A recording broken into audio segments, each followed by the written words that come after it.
जय हिंद दोस्तों, हिमाचल क्लासेस में आप सभी का स्वागत है। तो आज की वीडियो में हम बात करेंगे करंट अफेयर्स से रिलेटेड। करंट अफेयर्स में हमारा फर्स्ट टॉपिक है भारत रत्न पुरस्कार 2024। ठीक है, तो ध्यान रखना है आपने। सबसे पहले भारत रत्न क्या है? देश का सर्वोच्च नागरिक सम्मान है। 1954 में यानी कि 1954 में इसको क्या है प्रारंभ किया गया है। भारत रत्न सम्मान के लिए सभी व्यक्ति क्या है जाति, व्यवसाय, पद, लिंग के भेदभाव के बिना पात्र है। ओके, इस पुरस्कार में क्या है अलंकृत मानव प्रयत्न के किसी भी क्षेत्र में की गई सर्वोत्कृष्ट स्तर के निष्पादन के सम्मान के फलस्वरूप क्या है दिया जाता है। भारत रत्न के लिए सिफारिश स्वयं प्रधानमंत्री द्वारा राष्ट्रपति को की जाती है। इसके लिए कोई औपचारिक सिफारिश आवश्यक नहीं है, ध्यान रखना है आपने। वार्षिक पुरस्कारों की संख्या एक वर्ष विशेष में अधिकतम 3 बार। वार्षिक पुरस्कारों की संख्या एक वर्ष में अधिकतम एक वर्ष में कितने को दी जा सकती है? अधिकतम 3 को तक ही सीमित है। इस पुरस्कारों के प्रदान के समय प्राप्तकर्ता को राष्ट्रपति द्वारा क्या किया जाता है? हस्ताक्षरित एक क्या है सनद, यानी कि जिसको प्रमाण पत्र बोलते हैं, और एक क्या दिया जाता है तगमा दिया जाता है। ओके, इस पुरस्कार में कोई भी मौद्रिक अनुदान नहीं दिया जा सकता, ध्यान रखना है आपने। संविधान के अनुच्छेद 18(1) के अनुसार इस पुरस्कार को प्राप्तकर्ता के नाम के आगे या पीछे उल्लेखित नहीं किया जा सकता, ध्यान रखना है। जिसको भारत रत्न दिया गया वो अपने नाम के आगे और पीछे क्या है ये नहीं लगा सकता, लिख नहीं सकता है। ओके, तथापि यदि कोई पुरस्कार प्राप्तकर्ता आवश्यक समझता है तो वह अपने जीवन वृत्त या पत्र, शीर्ष, विजिटिंग कार्ड इत्यादि में दर्शाने के लिए किसी भी पुरस्कार का प्राप्त करता है निम्नलिखित अभिव्यक्ति का प्रयोग कर सकता है। यानी कि अगर किसी को मिला है तो ये शब्द लिख सकता है। क्या लिख सकता है? राष्ट्रपति द्वारा भारत रत्न से सम्मानित या भारत रत्न प्राप्त करता, दो में से कोई सा भी वो लिख सकता है अपने नाम के आगे, ध्यान रखना है। अब मैंने ऊपर बताया था जो ऑफिशियली कि एक बार अधिकतम कितने को एक वर्ष में अधिकतम कितने को दी जा सकती है? 3 को दी जा सकती है। आपको पता ही होगा इस बारी 5 को दिया है, तो यहाँ ऐसा नहीं फर्स्ट टाइम हुआ, इससे पहले भी एक बारी तोड़ा। एक वर्ष में अधिकतम 3 पुरस्कारों का नियम भारत रत्न के लिए एक दिशा निर्देश है। नियम को पहली बार 1999 में तोड़ा गया था, जब कितनों को चार को पुरस्कार ये प्रदान किया गया था। कौन कौन था? जयप्रकाश नारायण, अमर्त्य सेन, गोपीनाथ और रविशंकर त्याग। 4 को दिया था 1999 में। 2024 में नियम फिर से तोड़ दिया गया, जब क्या है 5 प्राप्तकर्ताओं को पुरस्कार से सम्मानित किया गया है। कौन कौन से हैं? कर्पूरी ठाकुर, दूसरा कौन था? मनकोम्बू संभाशिवन, ठीक है, जिसको क्या बोलते हैं MS स्वामीनाथन भी बोलते हैं। और थर्ड नंबर पे कौन आ गया? थर्ड पे आ गया हमारा पामुलपर्थी वेंकट, जिसको क्या बोलते हैं PV नरसिम्हा राव भी, वो जिसको PV नरसिम्हा राव के नाम से जानते हैं। नेक्स्ट कौन है? फोर्थ कौन है? लाल कृष्ण आडवाणी हो गया। 5th नंबर पे कौन आ गया? चौधरी चरण सिंह। ओके, अब एक के बारे में। फर्स्ट नंबर पे हमने बात की थी कर्पूरी ठाकुर के बारे में। ये रहे हमारे कर्पूरी ठाकुर। ओके, भारत रत्न से सम्मानित है ये इस बार 2024 का। तो कर्पूरी ठाकुर क्या है? जिन्हें जन नायक के नाम से जाना जाता है। तो ध्यान रखना है आपने, इनको किसके नाम से जाना जाता है? जन नायक के नाम से जाना जाता है। 1970-71 तथा 1977 से 1979 तक 2 बारी क्या है बिहार के मुख्यमंत्री रहे हैं। तो कौन? कर्पूरी ठाकुर क्या है? जननायक है। 1970 से 1971 और 1977 से 1979 तक क्या है ये 1977 से 1979 तक, यानी कि 2 बारी। ओके, 2 बारी का है बिहार के मुख्यमंत्री रहे हैं। उन्हें मरणोपरांत क्या भारत रत्न से सम्मानित किया गया। और विशेष और क्या है इनके बारे में? तो इनके बारे में आपको पता होना चाहिए। कर्पूरी ठाकुर क्या है? अन्य पिछड़ा वर्ग OBC को आरक्षण का लाभ प्रदान करने में अग्रणी थे। जो OBC वालों को आरक्षण है 27%, इनमें ये इनका भी बहुत बड़ा योगदान है, ध्यान रखना है।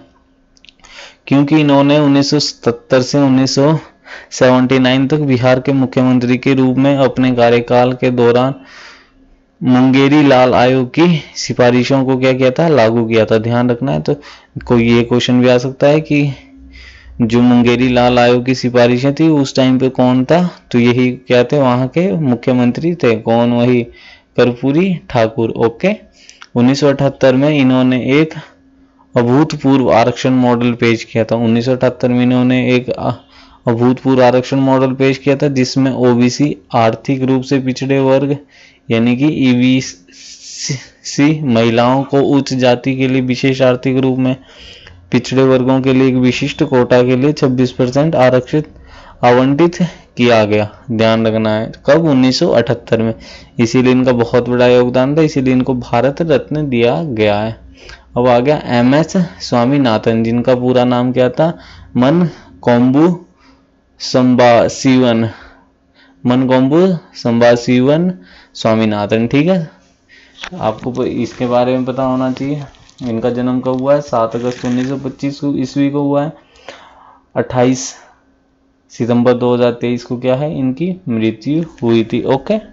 साथ में आपने ध्यान रखना है, इनके बारे में महात्मा गांधी ने भी कहा था कि निर्धन और भूखे जनों की रोटी के रूप में भगवान दिखाई देते हैं। यदि एक अन्य रूप में देखें तो डॉक्टर ईश्वर स्वामीनाथन जी की नित्य प्रति योजना करते समय प्रत्येक नागरिक को पूजा करनी चाहिए, इन्होंने ये बात बोली थी। ओके।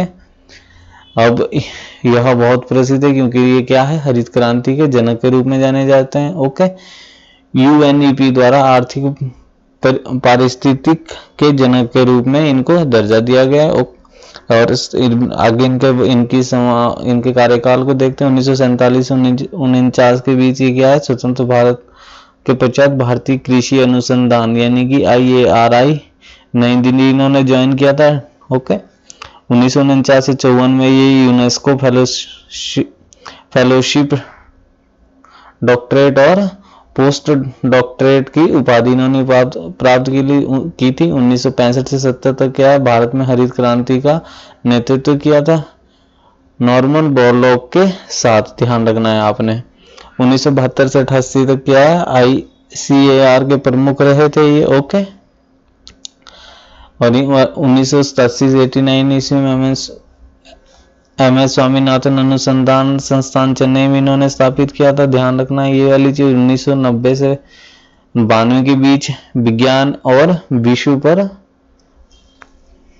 क्या किया था, पगवार सम्मेलन की क्या की थी, अध्यक्षता की थी। ओके। 2004-2013 के बीच राष्ट्रीय किसान आयोग के ये अध्यक्ष रहे हैं और सतत कृषि, पोषण सुरक्षा आदि एवं MS स्वामीनाथन रिसर्च फाउंडेशन का संचालन किया है। 2013 से 23 के बीच प्रमुख इनको पुरस्कार दिए गए हैं, जिनमें 2024 में मरणोपरांत इनको क्या दिया गया, भारत रत्न दिया गया।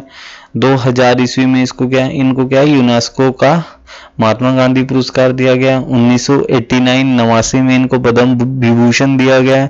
प्रथम विश्व खाद्य पुरस्कार 1987 में दिया गया है। पद्म भूषण इनको 1972 में दिया गया। सामुदायिक नेतृत्व के लिए रमन मैग्सेसे पुरस्कार भी इनको दिया गया।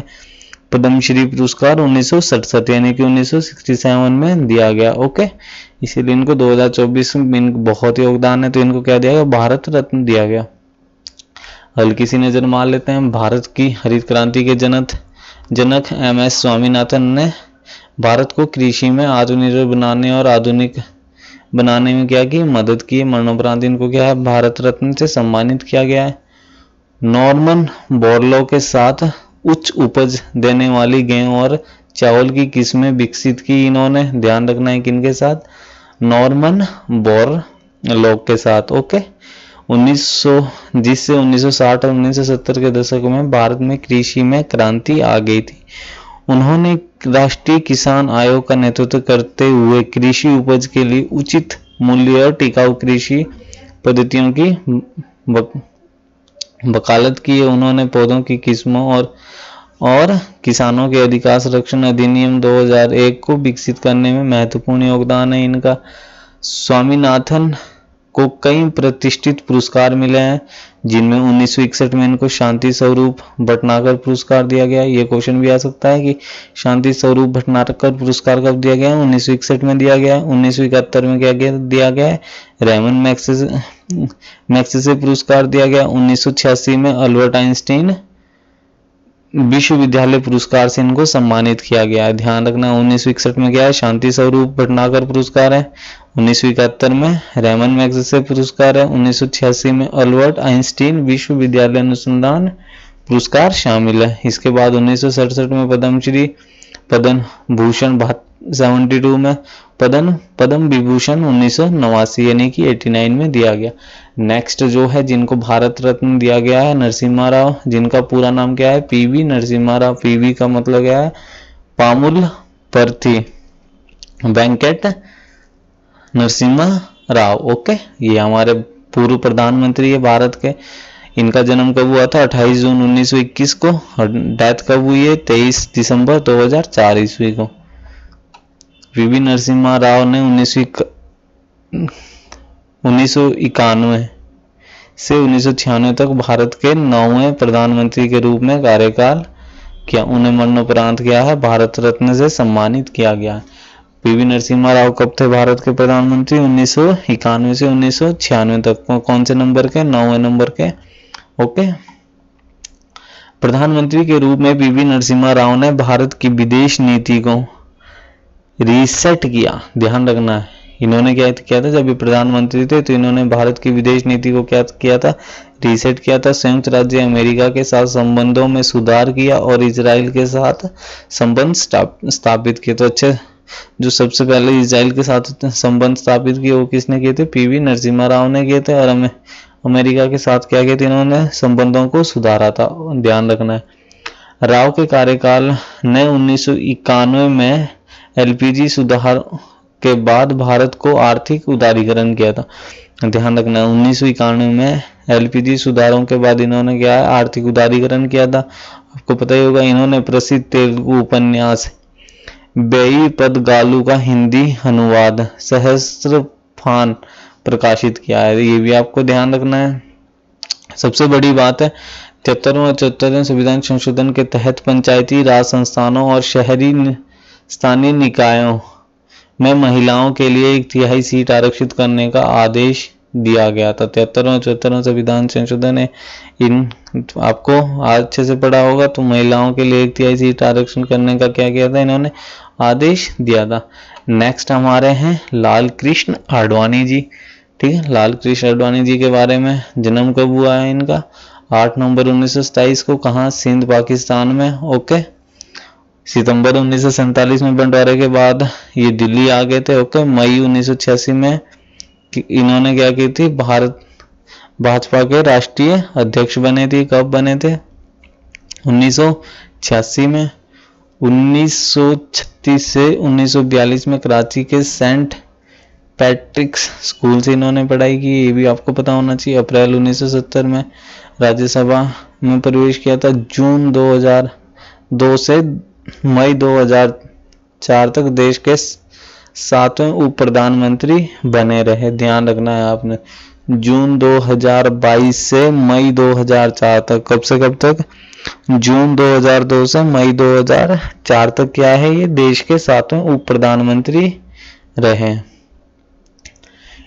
इन वर्षों में आडवाणी ने भारत के 7वें प्रधानमंत्री के रूप में कब से, 1999 से 2004 और 1980 में, ध्यान रखना आपने 2002 आना चाहिए, 2002 से 7वें क्या थे, उप प्रधानमंत्री रहे। और 1980 में अपनी स्थापना के बाद सबसे लंबे समय तक भारतीय जनता पार्टी के अध्यक्ष के रूप में कार्य किया। तो इनको मेन सबसे अभी तक जो सबसे अधिक टाइम पीरियड तक भाजपा के अध्यक्ष रहे वो यही रहे। ठीक है, नेक्स्ट आ गया हमारा चौधरी चरण सिंह। चौधरी चरण सिंह के क्या है, चौधरी चरण सिंह 1902 से 1987 तक का इनका हो रहा। ठीक है, ध्यान रखना है आपने, ये हमारे चौधरी चरण सिंह है। ओके, इनका जन्म कब हुआ है, 1902 में। मृत्यु कब हुई, 1987 ईस्वी में। ये भारत के प्रधानमंत्री के रूप में कार्यकाल कर इन्होंने क्या है, भारत के प्रधानमंत्री के रूप में क्या है, कार्यकाल किया हुआ है। कब से, 28 जुलाई 1979 से 14 जनवरी 1980 तक। ये कौन से, 5वें नंबर के भारत के प्रधानमंत्री थे। ओके, इस पे नजर मार लेते हैं। चौधरी चरण सिंह क्या है, भारतीय राजनीतिज्ञ और स्वतंत्रता सेनानी थे। इन्होंने क्या किया था, इन्होंने भारत के 5वें प्रधानमंत्री और उत्तर प्रदेश के पूर्व मुख्यमंत्री के रूप में कार्य किया था। पहले ये क्या है, यूपी के सीएम भी रह चुके हैं। 1952 में कृषि मंत्री के रूप में इन्होंने जमींदारी प्रथा को खत्म करने में उत्तर प्रदेश का नेतृत्व किया था। ध्यान रखना, 1900 क्वेश्चन आ सकता है, जमींदारी प्रथा को खत्म करने में उत्तर प्रदेश का नेतृत्व किसने किया था, तो चरण सिंह ने किया था। ओके, चरण सिंह ने ब्रिटिश सरकार से स्वतंत्रता के लिए अहिंसक संघर्ष में महात्मा गांधी का अनुसरण किया और कई बार जेल भी गए थे। ओके, अब नेक्स्ट हमारा आ गया खेल पुरस्कार 2023 के में हल्की सी नजर मार लेते हैं, पर हल्का हल्का से इसको दोबारा से देख लेते हैं कौन कौन थे। भारत रत्न क्या है, सर्वोच्च पुरस्कार है, 1954 में प्रारंभ हुआ था। ध्यान रखना है आपने, मौद्रिक अनुदान कुछ नहीं मिलता है इसमें। 7 में 18 के अनुसार नाम के आगे पीछे इसको नहीं लगा सकते हैं, लगाना है तो क्या लिख सकते हैं, राष्ट्रपति द्वारा भारत रत्न से सम्मानित या भारत रत्न प्राप्त करता। ठीक है, अधिकतम एक साल में अधिकतम 3 बार दिए जाते हैं, लेकिन 1999 और 2014 में इसको तोड़ दिया गया। 14 में किस किस को, जयप्रकाश नारायण, अमर्त्य सेन, गोपीनाथ और रविशंकर को दे दिया गया। 2014 में 5 को, 2024 में 5 प्राप्त करता है। कौन कौन है, कर्पूरी ठाकुर हो गया, मनकंबू संभाशिवम यानी कि MS स्वामीनाथन हो गया, PV नरसिम्हा राव हो गया, लाल कृष्ण आडवाणी हो गया और चौधरी चरण सिंह हो गए। कर्पूरी ठाकुर कौन थे, ये आपके बिहार के 11वें मुख्यमंत्री के रूप में थे। जननायक है 1970 से 71 और 1977 से 79 तक। ओके, इन्होंने क्या किया था, प्रमुख 1978 में अभूतपूर्व आरक्षण मॉडल पेश किया था। ध्यान रखना 26% आरक्षण के लिए। ओके, इसके बाद स्वामीनाथन आ गया, इन्हें क्या कहा जाता है, हरित क्रांति के जनक के रूप में जाना जाता है। किनके साथ किया था इन्होंने, नॉर्मन बोरलॉग के साथ। किसकी, गेहूं और चावल की किस्में विकसित की थी। आपको ये भी ध्यान रखना, 1961 में इनको क्या है, शांति स्वरूप भटनागर पुरस्कार, 71 में रेमन मैग्सेसे पुरस्कार, 1986 में अल्बर्ट आइंस्टीन विश्व विज्ञान पुरस्कार, पद्मश्री कब दिया गया था, 1967 में, पद्म भूषण 1972 में, पद्म विभूषण 1989 में। PV नरसिम्हा राव के बारे में, ये क्या है, 1991 से 1996 तक भारत के 9वें प्रधानमंत्री के रूप में कार्यकाल किया। ठीक है, मरणोपरांत इनको भी यही पुरस्कार दिया गया। भारत में प्रधानमंत्री के रूप में PV नरसिम्हा राव ने क्या किया था, भारत की विदेश नीति को रीसेट किया था, अमेरिका के साथ संबंधों को सुधारा, इजराइल के साथ संबंध स्थापित किए थे। ठीक है, ये उदारीकरण इनके कार्यकाल में था। इन्होंने 73 74 संविधान संशोधन हो गया। ध्यान रखना, इसके बाद आगे लाल कृष्ण आडवाणी, इनका जन्म कहाँ हुआ था, सिंध पाकिस्तान में हुआ था। ध्यान रखना आपने, Karachi saint Peter Patrick's school से इन्होंने पढ़ाई की थी। ये क्या है, देश के 7वें उप प्रधानमंत्री रहे, कब से, 2002 से 2004 तक। ओके, चौधरी चरण सिंह आ गया, ये क्या था, भारत के 5वें प्रधानमंत्री थे, यूपी के भी सीएम भी रह चुके हैं 1979 से 1980 तक। क्या है ये भारत की। इसके बाद खेल पुरस्कारों की बात करते हैं, नेक्स्ट वीडियो में बात करेंगे। ओके, धन्यवाद।